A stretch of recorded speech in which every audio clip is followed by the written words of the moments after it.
dengan perawatan yang belum dimaksimalkan, tapi hasilnya sudah maksimal. Sudah maksimal dari segi.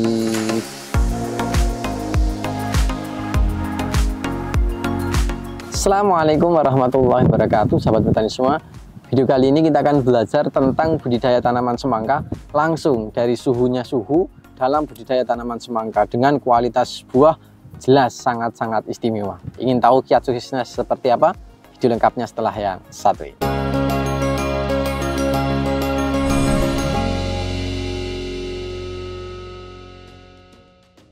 Oke, baik sahabat petani semua, kembali lagi bersama saya Zaki di channel Mitra Petani TV. Seperti yang telah saya jelaskan di awal tadi, kesempatan kali ini kita akan belajar budidaya tanaman semangka dengan suhu dalam budidaya tanaman semangka. Teman-teman bisa melihat kualitas buahnya sangat istimewa. Ini saya coba mengangkat. Ini jelas lebih dari 10-an kilo untuk satu buahnya. Untuk buah diameternya hampir seragam, kemudian bentuknya juga sangat rapi. Kemudian di lahan ini juga masih sangat aman, baik dari serangan hama maupun penyakit.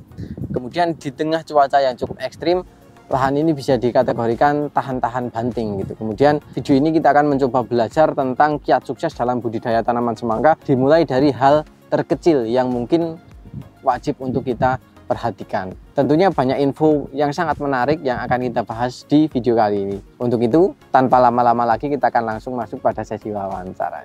Oke, baik sahabat petani semua, di hadapan saya sudah ada sang pemilik lahannya langsung. Monggo Mas, mungkin bisa memperkenalkan diri. Nama saya Muryadi, biasa dipanggil Muri, petani semangka di Desa Bugel, Kecamatan Panjatan, Kabupaten Kulon Progo, Daerah Istimewa Yogyakarta.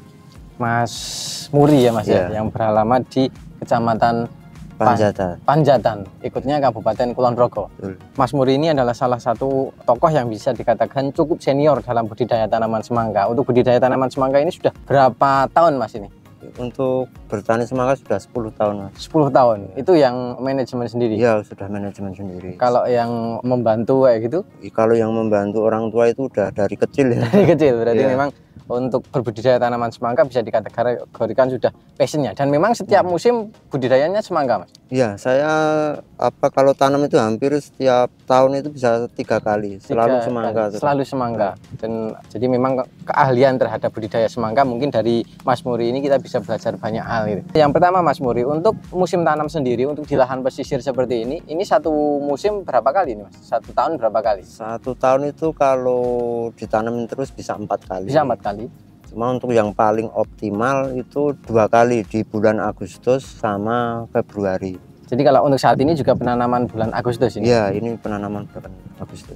Kalau untuk sistem tanam di sini serempak atau gimana Mas? Serempak di sini Mas. Jadi nanti ada sebelum musim tanam itu biasanya ada sterilisasi lahan, pengosongan lahan secara serempak. Kemudian nanti ada keputusan dari kelompok tani untuk awal tanam di tanggal sekian, terus akhir tanam di tanggal sekian gitu. Jadi memang sudah diatur sedemikian rupa supaya penanaman itu bisa lebih serentak. Iya. Tujuan dari penanaman serempak itu apa Mas? Itu untuk menekan penyebaran hama gitu ya kan. Kalau lahan sudah steril kan siklus kayak kutu kebul, kayak trip itu bisa terputus gitu loh. Dan memang bisa dibuktikan ya Mas? Iya, sangat bisa dibuktikan. Dengan upaya pola tanam serempak seperti yang tadi sudah disampaikan oleh Mas Muri ini, memang di lahan-lahan pesisir dengan dataran rendah harusnya itu kalau cabai itu biasanya banyak mengalami virus kuning. Tapi di lahan tadi sepanjang kita berjalan itu terlihat masih hijau semua gitu. Jadi memang pola tanam yang serempak ini akan mengoptimalkan dalam upaya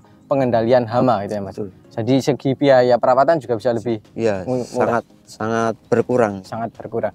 Oke, kemudian untuk Mas Muri, untuk semangka yang saat ini ditanam apa Mas? Untuk saat ini komang Mas, komang 56. Ini baru mencoba ya Mas? Iya, baru mencoba. Baru pertama mencoba, dan hasilnya gimana Mas? Hasilnya sangat bagus ya untuk musim ini. Dengan perawatan yang belum dimaksimalkan tapi hasilnya sudah maksimal. Sudah maksimal. Bagusnya itu kalau boleh tahu dari segi apanya Mas? Dari segi vigornya Mas, itu vigornya itu terbaik lah di antara varietas yang pernah saya tanam. Komang ini yang terbaik. Kemudian ketahanan keritingnya bagus. Misalkan terkena keriting pun pemulihannya itu lebih cepat, lebih mudah dipulihkan. Jadi ini menurut Mas Muri yang sudah berbudidaya tanaman semangka selama lebih dari 10 tahun, vigor paling baik itu didapatkan di Komang 56 dengan perawatan yang sederhana tetapi alhamdulillah buah yang dihasilkan juga sangat bagus. Kemudian biasanya momok dalam budidaya semangka itu serangan virus, Mas. Ya, virus keriting itu, Mas. Virus keriting. Tapi alhamdulillah untuk Komang sendiri lebih tahan. Dan apabila ada yang terkena, serangannya mudah dikendalikan. Iya, mudah dikendalikan. Kemarin untuk yang terserang itu kira-kira berapa persen atau gimana, Mas? Paling cuma nggak sampai 5 pohon, Mas. Nggak sampai 5 pohon. Dari total sekitar berapa tanaman? Sekitar 600-an lah. 600-an. Dari 600-an tidak ada 5 tanaman yang terserang. Berarti ya memang sangat minim. Toh apabila ada, itu penanganannya lebih mudah, lebih mudah. Itu dari segi vigor tanaman, kemudian ketahanan terhadap keriting daun. Kemudian kalau untuk dari serangan jamur gimana? Dari serangan jamur juga termasuk kuat, Mas. Itu kemarin kan ada pembandingnya gitu ya. Dan Komang ini lebih kuat, lebih tahan dari serangan jamur. Itu karena saat ini musim kemarau, atau kalau di lahan pesisir musim kemarau itu juga potensi terserang dari serangan jamur juga tinggi, Mas? Ya, kalau musim kemarau seperti ini memang lebih ke jamur, Mas. Jamurnya itu lebih masif daripada musim penghujan ya kalau di daerah pesisir gitu. Tapi yang mendominasi itu jamur untuk menyerang daun. Iya, menyerang daun. Kalau musim penghujan lebih ke akar. Oke, jadi untuk di lahan pesisir seperti ini itu untuk serangan jamur juga didominasi. Meskipun kemarau itu juga potensinya tinggi. Iya, malah tinggi. Tapi itu lebih ke arah yang di daunnya, Mas. Ya. Proses penyebarannya itu lebih meningkat atau apa, Mas, yang menyebabkan kok jamur di musim kemarau tetap tinggi? Iya, kalau di musim kemarau di pesisir gini kan anginnya kencang, Mas, lebih kencang. Jadi penyebaran spora itu mungkin lebih cepat. Ya, dibantu oleh angin gitu ya. Jadi lebih cepat gitu. Jadi meskipun budidaya di musim kemarau, jamur itu juga menjadi hal yang cukup ditakuti. Tapi alhamdulillah Komang 56 ini bisa tahan, bisa bertahan dan bisa mengatakan demikian karena ini sudah dibandingkan dengan varietas lain, dengan lahan dan perawatan yang sama. Mas Muri, kemudian itu terkait dengan vigor dan ketahanan terhadap hama dan penyakit. Kemudian dari kualitas buah yang dihasilkan itu seperti apa, Mas? Untuk kualitas buahnya sangat bagus, Mas. Jadi dari segi bobot ya dengan perawatan yang enggak maksimal itu bisa rata-rata di 8 kilo. Kalau milih itu bisa di 11 sampai 12 kilo ya. Terus dari corak buah dan daging buah itu juga kemarin nyoba belah itu pedagang ini bisa menerima, bisa diterima pasar gitulah.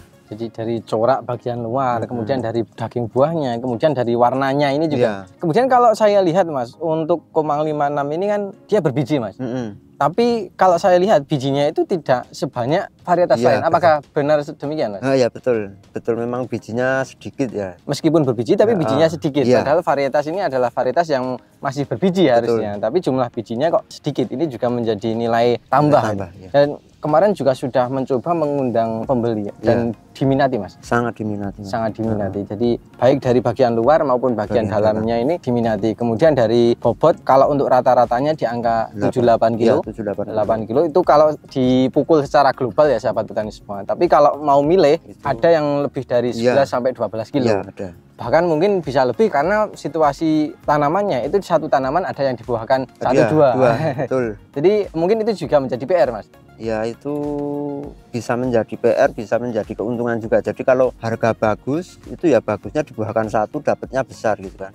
Kalau misalkan harga murah itu yang buah susulan itu istilahnya bisa nunggu nanti harga naik gitu. Karena ini dibuahkan 2 juga tetap mau besar, Mas. Mau buah 2 secara bareng-bareng atau secara susulan itu ini bisa besar semua. Jadi ada yang ibaratnya 2 sulur secara sejajar itu dibuahkan sini satu itu buahnya mau standar. Dan apabila ada juga yang dibuahkan 1 sulur depan dibuahkan kemudian belakang juga dibuahkan itu masih tetap bisa optimal. Apalagi kalau nanti hanya dibuahkan satu ya itu super ya. Super. Tapi resikonya nanti kalau pas harga murah ya tidak ada potensi dapat 2 harga gitu ya, Mas.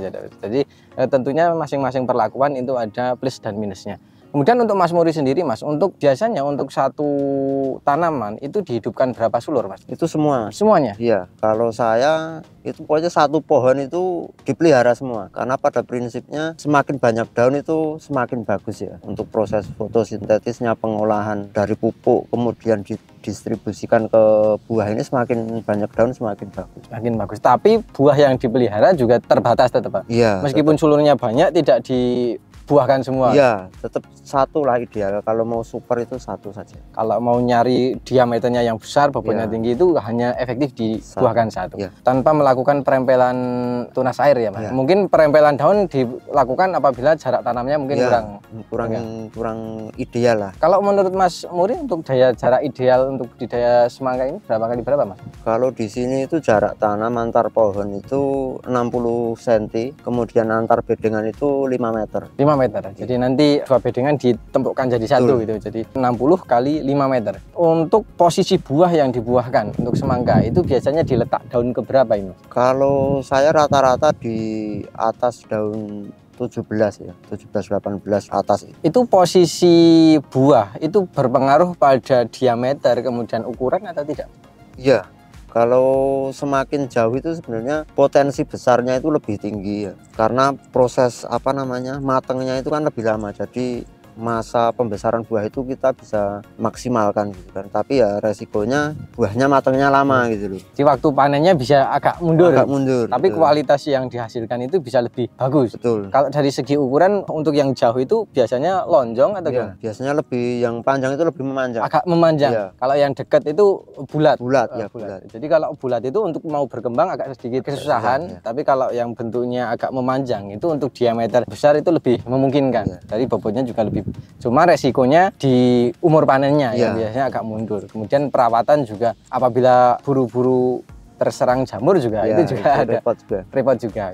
Jadi masing-masing keputusan atau tindakan tentunya ada konsekuensinya masing-masing. Tapi pada dasarnya beliau sudah menjabarkan semakin jauh dengan akar, buah yang dihasilkan itu sebenarnya semakin bagus, tetapi ya itu umur panennya yang agak semakin mundur. Sebelum kita bicara tentang perawatan, kan di sini kan lahan berpasir ya Mas ya, lahan berpasir. Untuk komoditas lain juga cocok sebenarnya. Cocok. Padahal kalau saya melihat kan kalau pasir itu kalau kena air biasanya susah untuk mengikatnya atau Ya, menampungnya. betul. Nah, trik untuk menampung supaya air dan pupuk itu tidak mudah kehilangan gimana, Mas? Kalau di sini penggunaan kompos itu menjadi wajib Mas. Jadi kayak yang paling bagus itu adalah kohe ayam daging, ayam potong itu yang ada sekamnya. Itu menggunakan itu ya. Jadi sebelum lahan dibajak gitu kan, itu dikasih dulu itu kohe ayam potong itu, kemudian di traktor, habis itu diratakan bekas traktorannya, habis itu dipasang mulsa. Tanpa pupuk kimia. Tanpa pupuk kimia. Tanpa pupuk kimia. Di lahan berpasir itu mungkin fungsi sekam dan pupuk organik itu untuk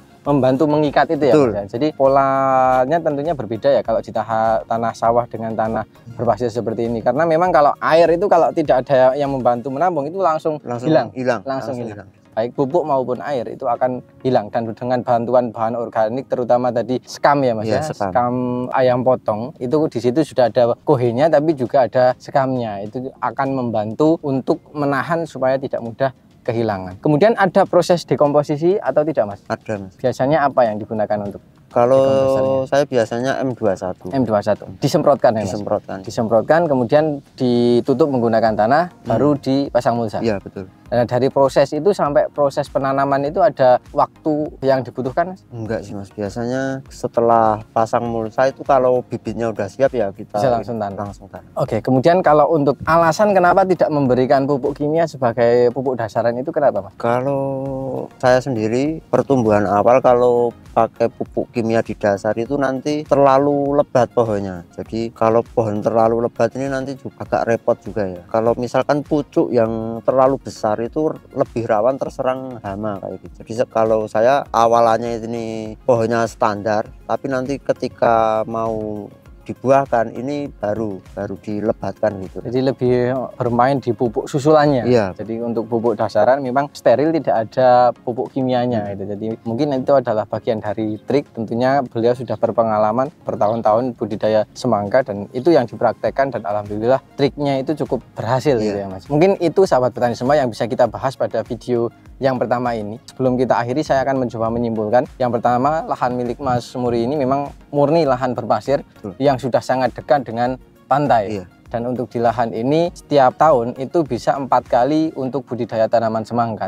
Tapi beliau memilih hanya sekitar 3 ya Mas ya. Biasanya efektifnya 3. Kemudian yang paling optimal biasanya 2 musim, yaitu Agustus dan bulan Februari. Dimana kalau di sini itu menggunakan sistem penanaman serempak. Dengan penanamannya serempak itu, setelah kita panen itu nanti ada masa sterilisasi itu sekitar 1 sampai 2 minggu. Kemudian waktu tanamnya itu serempak, awal dan akhirnya itu diberi pembatas, sehingga nanti upaya untuk mengendalikan hama dan penyakit itu akan menjadi lebih mudah. Dan benar saja di hamparan lahan ini memang untuk dari segi penyakit itu lebih mudah untuk dikendalikan. Kemudian Mas Muri ini berbudidaya semangka sudah cukup lama, puluhan tahun. Kemudian beliau mencoba menanam varietas Komang 56 ini. Ternyata dari segi pengamatan beliau, dari vigor ini adalah yang terbaik sepanjang beliau menanam tanaman semangka. Kemudian dari kualitas buah yang dihasilkan, baik dari daging buahnya, warna buahnya, kemudian rasa, kemudian bijinya, ini memiliki keunggulan dibanding dengan varietas lain. Kemudian kekuatan terhadap serangan hama dan penyakit ini juga lebih tinggi atau lebih tahan. Kemudian apabila ada yang terserang keriting daun, itu proses penyembuhannya juga lebih cepat. Ini dibandingkan dengan varietas lain ditanam di lahan yang sama dan dengan perawatan yang sama. Tapi Komang 56 sedikit lebih unggul dibanding dengan varietas lainnya. Kemudian untuk bobot per buah ini bisa lebih dari 11 sampai 12 kilo, tapi untuk rata-rata secara keseluruhan itu di angka 7 sampai 8 kilo. Kemudian untuk posisi buah menurut beliau yang paling bagus itu adalah di daun 17 ke atas. Tujuannya adalah untuk membentuk buah kondisi lebih memanjang, dan itu nanti buahnya juga akan lebih maksimal gitu. Semakin dekat dengan akar, buahnya biasanya akan lebih bulat sehingga untuk berkembang akan lebih kesusahan. Kemudian semakin memanjang itu akan potensi besarnya akan semakin tinggi. Kemudian untuk jumlah sulur beliau pelihara semua, tetapi untuk setiap tanaman yang dipelihara itu hanya 1 maksimal 2 ya Mas ya. Tujuan dari pemeliharaan sulur atau daun itu untuk membantu proses fotosintesis supaya hasil fotosintesis yang dihasilkan oleh tanaman itu lebih meningkat sehingga buah yang dihasilkan pun juga nantinya akan lebih bagus. Tapi kalau hanya ingin mencari ukurannya besar atau diameter maksimal, itu lebih baik dipelihara 1 buah per tanaman. Kemudian untuk lahan berpasir beliau sangat menganjurkan untuk penambahan sekam kemudian pupuk kandang. Tujuannya adalah untuk membantu mengikat air dan pupuk supaya tidak mudah kehilangan, karena tipikal lahan berpasir itu akan sangat mudah kehilangan air dan pupuk. Mungkin itu sahabat petani semua. Video selanjutnya kita akan lebih membahas tentang perawatan yang dilakukan versi senior atau versi suhu dalam budidaya tanaman semangka. Semoga video ini bermanfaat, dan apabila video ini bermanfaat jangan lupa klik like, comment, share, dan jangan lupa subscribe untuk tidak ketinggalan info terbaru dari kami. Terima kasih Mas Muri. Terima kasih sahabat petani semua. Salam mitra petani Indonesia. Wassalamualaikum warahmatullahi wabarakatuh. Dan sampai jumpa di video kami selanjutnya.